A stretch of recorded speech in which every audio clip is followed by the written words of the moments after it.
ने गुणावगुण के आधार पर और सारी परिस्थितियों को ध्यान में रखकर आदेश दिए हैं और वो आदेश हम सबको मान्य है।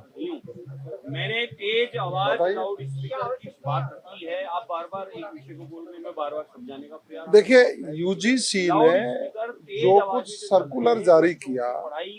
उस सर्कुलर को जारी होने के बाद जो परिस्थितियां उत्पन्न हुई, माननीय सर्वोच्च न्यायालय ने उस पर अपना एक आदेश दिया है। तो माननीय सर्वोच्च न्यायालय का आदेश सबके लिए मान्य होता है।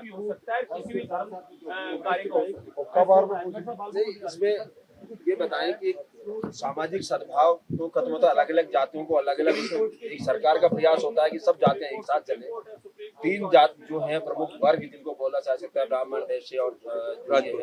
उन लोगों को कहा गया है कि सब ये इनके लिए ये हो रहा है, तो इस पर क्या कहना है? देखिए, मैं समझ सकता हूँ कि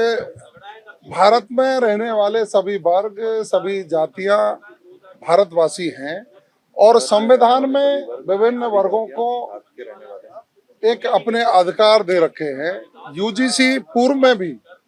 समय समय पर निर्देश जारी करती रही है, सर्कुलर जारी किए हैं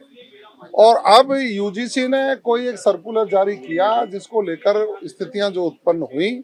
माननीय सर्वोच्च न्यायालय में लोग गए और माननीय सर्वोच्च न्यायालय ने कोई निर्णय पारित किया है, तो हम सबको लिए मान्य है।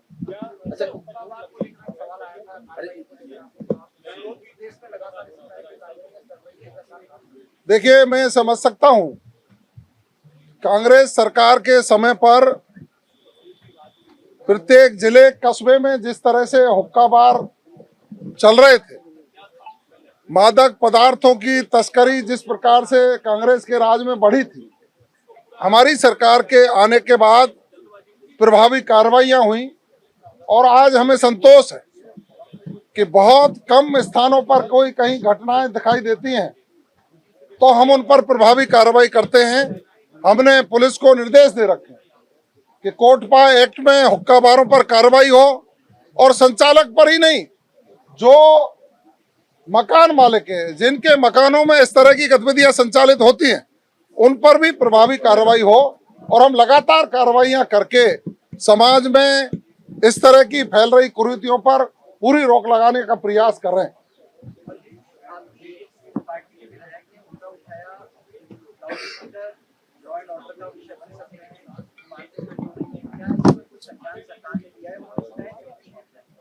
देखिए, समय समय पर गाइडलाइन जारी करके जो ध्वनि विस्तारक यंत्र हैं उनके लिए कितने बजे बंद होंगे, उनकी ध्वनि कितनी होगी, इस पर निर्देश जारी किए गए हैं। माननीय विधायक जी ने आज सदन में बात रखी है, हमने तात्कालिक रूप से निर्देश जारी कर दिए हैं कि ध्वनि विस्तारक यंत्रों के संचालन संबंधी जो निर्देश जारी किए गए हैं वो प्रभावी तरीके से लागू हों और कोई व्यवधान आस पड़ोस और रहने वाले लोगों को नहीं हो, इसको हम सुनिश्चित करें। जो भी सर्कुलर जारी हुए हैं उनमें जो प्रावधान हैं उनके अनुरूप हम निश्चित रूप से कार्रवाई करवाएंगे।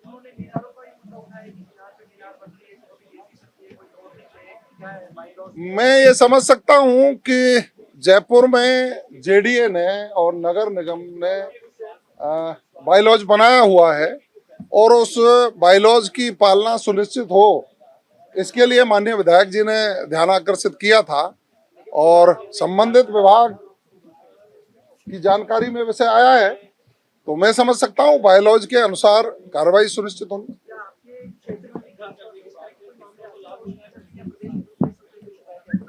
देखिए, जहां से भी जब कोई शिकायत मिलती है तो उस पर